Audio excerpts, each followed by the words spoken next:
Ako alam mo buong week ko, tol. Ang kausap ko lang si Andrew. Yung bago nating tropa. Buong week. Tsaka si Maggie. 2 weeks. Tsaka si Maggie. Ayun. Yo, Mags. 2 weeks. Shoutout sa'yo, Maggie. Yeah. 2 weeks yun lang talaga kausap ko. 2 weeks. Putang ina, Si kakaibang tao yan eh. Si Andrew. Kakaibang nilalang yun, man. Lahat, yun talaga kausap ko. 2 weeks talaga. Ang dami ko ng iba na nga ako eh. Ano ba? Kinakausap mo ba yun siya? Hindi. Lagi rin. Lagi din? Ako talagang mula paggising ko hanggang pagtulog ko eh. Yun ang kausap ko eh. Tangina nun eh. Tuwing umaga magpapasahan kami niyan eh. Papasahan ko ng knowledge nito. Yung mga natutunan niya. Natutunan ko. Tungkol sa pandemic. Kaya nga. Solid. Lalim nun. Solid. Lalim. Sarap gawin ganun. Solid, man. Tinapos ko rin yun eh. Pandemic shit. Ano eh, parang minsan kunyari tatamad-tamad ka. O kaya tatamlay-tamlay ka. O kaya meron kang vibes na parang hihina-hina ka.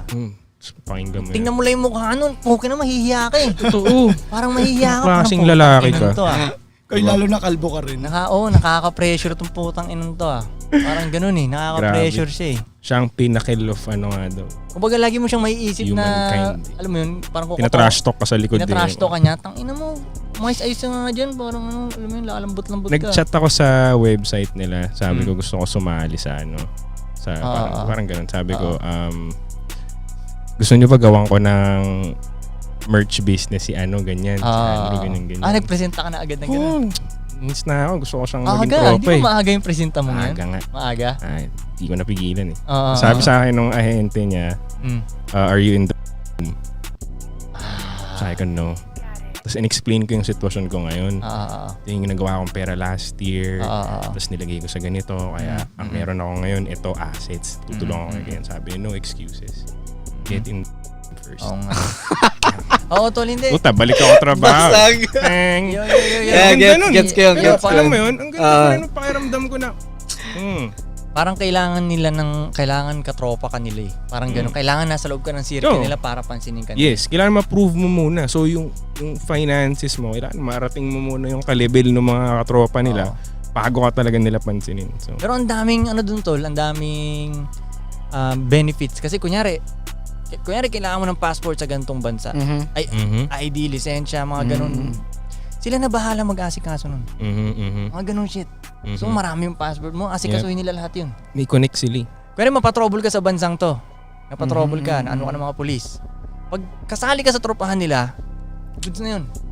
Ganun kalakas. Kaya may screenshot siya sa Twitter niya. Ganun kalakas yun, tol. Speeding in Bulgaria, ganyan. Tinitext siya na, ingat may na-setup na yung mga pulis na barricade dyan, ganyan. Sabi, kausap niya lawyer niya. Alright, ganyan, sabi niya. Sabi ni lawyer sa kanya, did you win the race? Of course, it's a McLaren. It's unbeatable. So, ganun yung usapan nila. Okay, get the papers ready. That's it, man. Because I'm a G. Ay, sinasabi. I'm a G. Kasi yung mga connect niya, basta yun ang benefits nun eh. Pag pasok ka dun sa tropahan nilang yun, lahat ng connect niya, connect mo na rin. Lahat ng ganun, lahat. Ito ba, for example sa finances, talagang tutulungan ka nila kumita eh. For example, forex. Meron siyang binabayaran. Ganito, in-explain niya kung bakit niya pwedeng kopyahin mo yung trade niya. Kasi meron siyang ganung program eh. Na pag pumasok ka doon, papakopya niya sa yung forex trade niya. Mapapaisip ka ngayon, bakit niya ibibigay yun kumikita siya doon, Pati diba? yung sa crypto rin niya, di ba?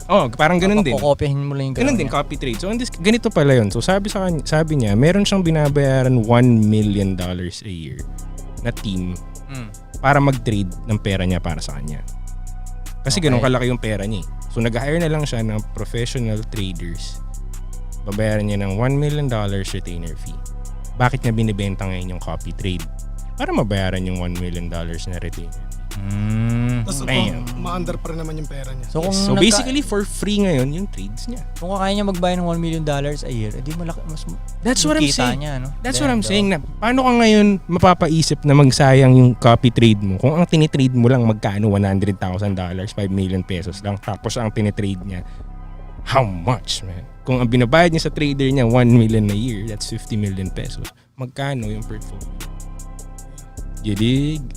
Pero meron yun siyang mga ibang galawan na May ibang galawan yun siya na parang sa akin parang, magkaiba lang talaga kami. Hindi ko sinasabing mas Oh, tama syempre. ako, mali siya, Yes, hindi. yes. Magkaiba lang kami ng Diskarte. sistema. Parang ganito, Mm. saka sabi niya, kaya mag-ano sila ng champagne.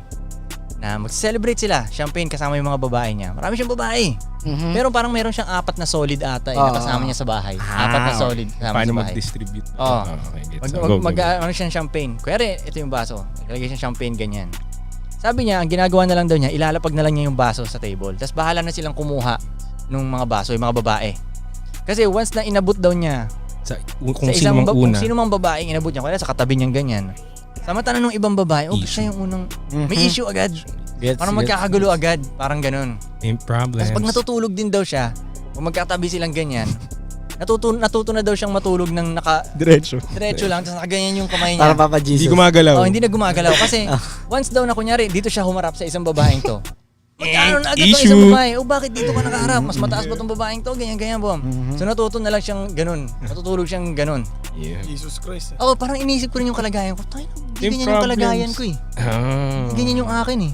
Parang sa akin, kung kanino ko iabot yung baso, doon ko inabot yung baso, anong gagawin? Walang issue doon. Ano ang gagawin niyo? mas May, maganda yung point mo na may yan. isipin ka, may magagalit ka. Dito ko gusto iabot yung baso sa unang, 'di ba? Dito gusto kong humarap eh. No, parang doon ko nakita na parang may pagkaiba kami nito pagdating sa babae. Pero ang dami naming similarities paano mag-handle ng babae, parang ganoon. Parang mas marami pang experience sa akin yun kasi umabot ng 75 yung hina-handle ng babae. Exactly. Pero madaming similar. Pero may mga nakikita lang ako na, oh shit, iba yung galawan ko dito. Sabagay, hindi mo naman pwede pagkumpara talaga ang mga Sobrang magkakaiba talaga. Magkakaiba eh. Magkakaiba talaga. talaga. Ibang discard. Sabi nga nila, kahit bigyan tayo ng pare-parehong shit, like pare-parehong ingredients to make a soup. Pag gumawa tayo ng soup, iba-iba pa rin lasa nun. Walang magiging magkaparehong lasa nun. Oo, magkakaiba. Iba-ibang timpla talaga. Kaya pag tinanong mo yun siya, Iba rin lugar niya. paano yumaman? Sabihin niya yung alam niya paano. Yes. Hindi Paano naman, yumaman? hindi naman applicable sa'yo. Hindi. May general rules na pwedeng applicable sa Lahat. Oo. wealth building. Parang pag tinatanong ako ng mga ibang tao ganyan, paano ba yan, Koy? Paano ba yan? Ang ituturo ko yung alam Alam ko, mo, pwedeng hindi gumana sa kanya. Yes. Alam mo, pag may nagtatanong na nga sa akin na, Koy, paano ba magsimula mag-hustle? Gusto ko, alam mo sa totoo lang, gusto ko na sabihin, wag ka na mag-hustle. Pag tinatanong Totoo lang, mo yun ang tanong sa akin, wag ka na Tama. hindi para sa'yo, totol. Parang ganun. Kasi, kung talagang, para sa tingin ko pinapanganak ang hustler talaga eh. Hindi ginagawa eh. Yun ang sa tingin ko. Tsaka kung totoong hustler nga, hindi na magtatanong. Hindi na magtatanong yun. Hingi ka pang validation? Iisip ka lang ng paraan. Parang ganun, di ba? Pati yung mga nagtatanong ng, clear na natin, yun ang tanongin ito Yung mga nagtatanong lagi na ano ang iyong motivation? Yun! Isa pa yun! Wala! Pag tinatanong ako ng anong motivation, ganun. Dati sumasagot pa ako ganun eh. Pero ngayon, Totoo kung lang, kailangan wala. pa ng motivation, hindi ka hustler. Yes. Alam mo yun? Yes. Stop it. Di ba, tol? Hindi ka kung kailangan pa ng motivation. Kasi isipin mo, di ba sabi nun, kung fighter ka, tas iisipin mo, kailangan motivated ka para mag-train everyday. Basag yung ilong mo. Masakit yung katawan mo.